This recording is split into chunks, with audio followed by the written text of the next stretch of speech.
Selamat datang di Alur Donghua. Kali ini Mimin akan cerita novel The Crown, Emperor of Eternity. Sebelum mendengarkan, jangan lupa subscribe, like, komen, dan share ya, biar Mimin tambah semangat. Selamat mendengarkan. Melanjutkan episode sebelumnya, sosok Cukwang Seng tiba-tiba melambung ke angkasa, terbang menuju ke arah kehamparan salju yang dingin. Para bajingan kultus dewa salju ini pasti mengincar tubuh iblis es milik kakak. Kalau tidak, mereka tidak akan mengirim 3 pendeta tinggi. Wajah Cukwang Seng terlihat muram dan matanya berkilat cemas. Ketiga pendeta tinggi itu adalah praktisi tingkat atas yang telah mencapai tahap kesempurnaan Agung Rana Laut Pahit. Dengan kekuatan kakaknya saat ini, akan sulit baginya untuk melawan. Daratan es dan salju adalah tempat yang sangat dingin, yang terletak di timur laut kota es dan salju. Daratan tersebut disapu oleh angin salju tebal yang menghalangi sinar matahari. Karena lingkungan yang keras, hanya sedikit orang yang berani menginjakkan kaki di sini. Namun pada saat itu terdengar suara angin pecah, dan kemudian sosok meluncur di atas wilayah salju ini. Orang ini tidak lain adalah Cukwang yang bergegas datang. Seharusnya di sini, tatapan mata Cukwang menyapu sekeliling. Ekspresinya berubah tidak pasti. Dilihat dari situasinya di sini, pertempuran besar pasti telah terjadi. Namun, tidak ada seorang pun yang terlihat sekarang. Kakaknya pasti telah tertangkap. Itulah pikiran pertama yang terlintas di benak Cukwang Seng. Para pendeta tinggi mengincar tubuh iblis es milik kakaknya. Mereka tidak akan membunuhnya dengan mudah. Oleh karena itu, penjelasan yang paling masuk akal saat ini adalah bahwa ketiga imam besar inilah yang menangkap kakak perempuannya. Memikirkan hal ini, dia merasa sedikit lega, tetapi wajahnya malah semakin muram.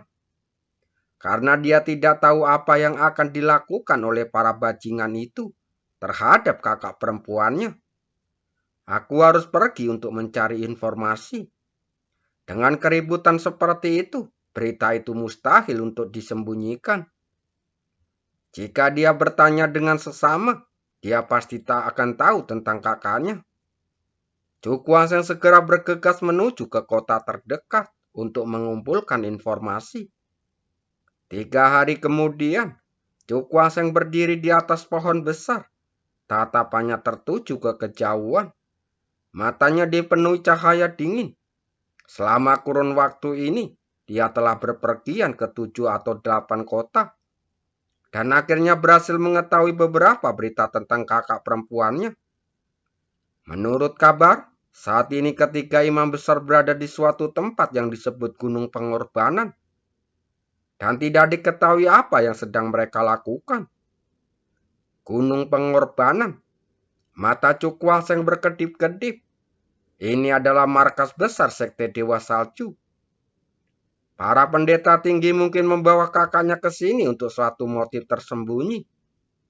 Namun, menurut informasi, apapun yang ingin dilakukan para pendeta tinggi itu, mereka butuh waktu sebulan untuk mempersiapkannya. Karena ini adalah aturan sekte Dewa Salju, dan tidak seorang pun boleh melanggarnya.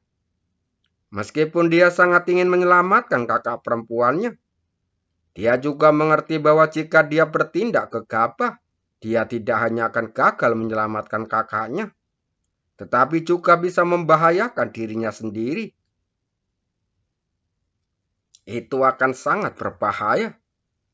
Cukwang Seng menarik nafas dalam-dalam, kemudian menekan gejolak di hatinya, lalu berbalik untuk pergi. Dia pertama-tama bergegas ke sekitar Gunung Pengorbanan dan menunggu sampai semuanya siap sebelum pergi menyelamatkan kakak perempuannya. Markas sekte Dewa Salju, puncak gunung yang menjulang tinggi ini berdiri di antara pegunungan. Keempat sisinya seolah terpotong oleh pisau. Dari kejauhan, puncak ini tampak seperti altar pengorbanan yang menjulang tinggi. memberikan rasa penindasan yang luar biasa. Dan disinilah markas besar sekte Dewa Salju, Gunung Pengorbanan. Tak jauh dari situ, tiba-tiba terdengar suara mendesing, dan sesosok tubuh acak-acakan melangkah masuk, memasuki puncak Gunung Pengorbanan. Di puncaknya berdiri sebuah istana yang megah, dan di depan istana itu berdiri sebuah pilar raksasa yang menjulang tinggi. Pilar raksasa itu diukur dengan huruf-huruf misterius yang tak terhitung jumlahnya. Api membumbung dari mangkok-mangkok batu di sekitarnya, membuat langit menjadi merah menyala. Benda ini adalah pilar pengorbanan sekte Dewa Salju, yang terbuat dari material kuno dan langka. Benda ini dapat menyerap kekuatan iman para pengikut, melalui altar yang dibangun sekte Dewa Salju di berbagai tempat, untuk diserap dan disempurnakan oleh anggota gunung Dewa Salju tingkat atas.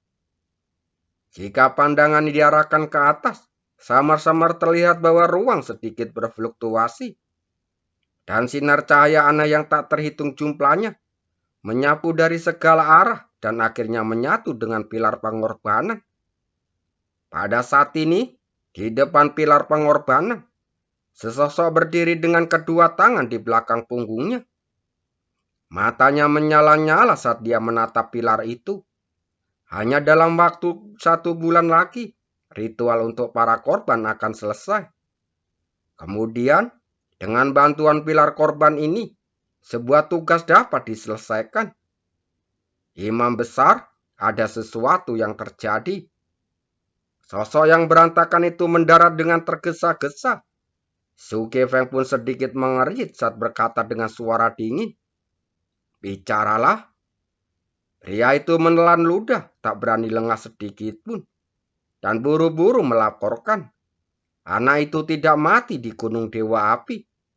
Dia benar-benar keluar dari sana, dan kekuatannya malah semakin bertambah, dan bahkan lebih kuat dari sebelumnya. Raut wajah Su Kefeng menunjukkan sedikit ketidakpercayaan. Anak itu sudah lama berada di Gunung Dewa Api, tapi dia tidak terluka. Bagaimana mungkin ini? Dia tidak percaya. Bahkan jika anak itu cukup beruntung untuk lolos dari Gunung Dewa dan Api, seharusnya dia terluka parah. Bagaimana mungkin kekuatannya justru bertambah, bukannya malah berkurang? Apakah berita itu benar? Tanya Su Kefeng. Pengunjung itu buru-buru mengangguk. Saya cukup yakin bahwa bocah itu menerobos masuk ke kota es dan salju, kemudian melukai tuan kota Hio, lalu pergi dengan penuh kemarahan. Wajah Su Kefeng menjadi gelap, sungguh tak dapat dipercaya. Mungkinkah Gunung Dewa Api, tempat yang dikenal sebagai tempat berbahaya itu, entah bagaimana menjadi tanah suci untuknya? Bagaimana mungkin kekuatan anak itu justru bertambah, bukannya malah berkurang? Terus apa lagi? Asal anak itu menunjukkan wajahnya, aku pasti akan menghadapinya. Imam besar, masih ada satu hal lagi yang harus dilaporkan, kata pengunjung itu dengan ragu-ragu. Su Kefeng meliriknya dan berkata dengan tenang, "Bicaralah." Dia memaksa tuan kota Hio untuk memberitahu keberadaan tetua agung. Setelah tahu apa yang dilakukan penatua agung, dia menjadi semakin marah. Sangat marah. Mata Su Kefeng sedikit berkilat. Mereka pergi ke daratan es untuk menangkap wanita bertubuh iblis es itu. Mendengar berita ini, bocah itu menjadi sangat marah. Mungkinkah ada semacam hubungan antara bocah dan gadis itu?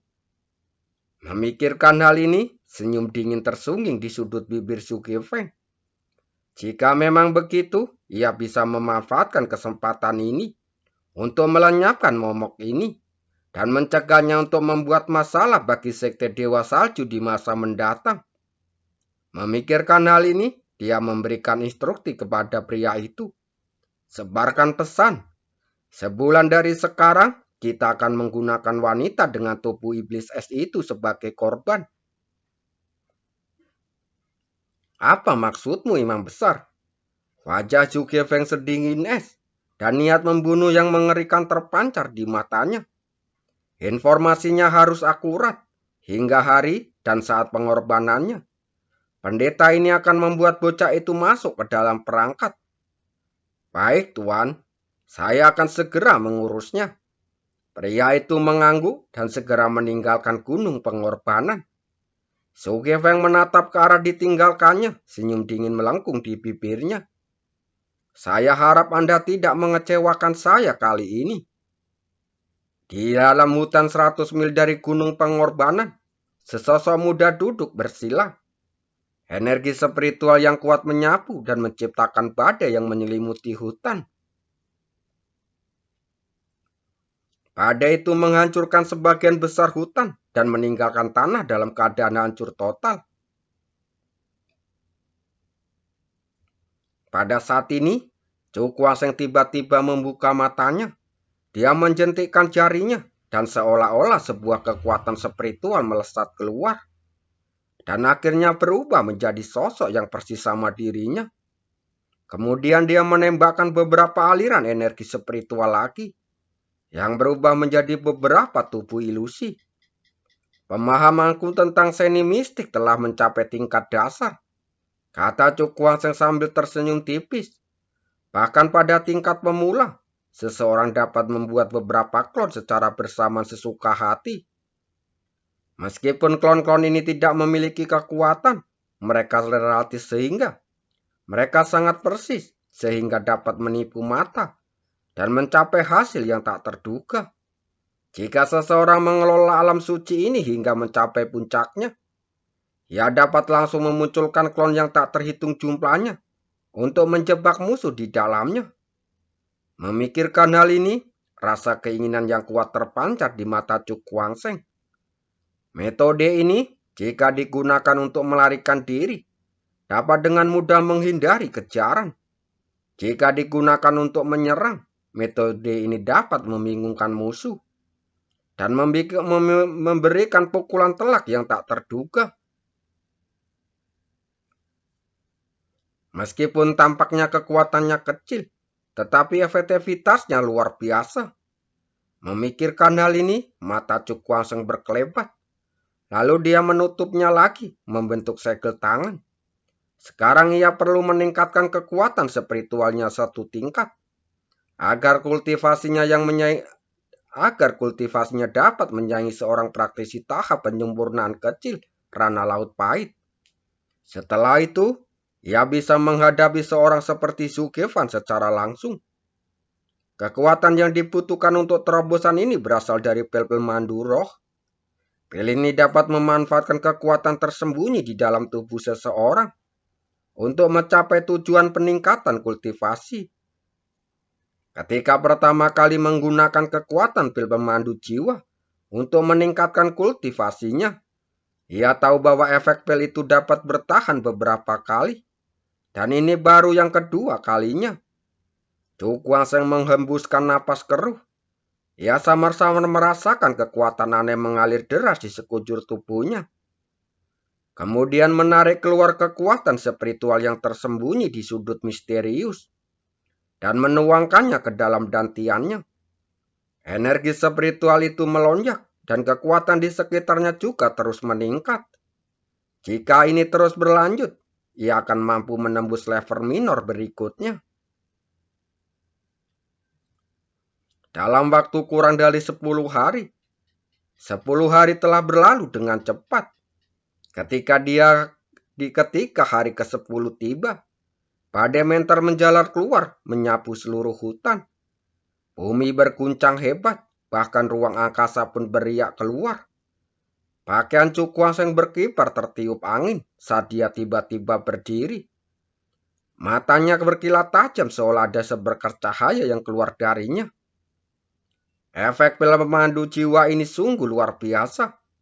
Ia menyentuh alisnya kemudian tersenyum tipis. Dilihat dari kemanjurannya, pil pemandu roh ini tidak jauh lebih rendah daripada pil tingkat 6 bermutu tinggi. Kali ini, dilihat langsung, kekuatan tempurku sama sekali tidak kalah dengan Zhu Feng. Cukwaseng menatap ke arah gunung pengorbanan. Namun, ada beberapa iman besar di gunung pengorbanan ini. Jika ingin memasang maksud, kita harus membutuhkan metode yang lebih kuat. Seberkas cahaya hitam pekat melesat keluar dari atas kepalanya.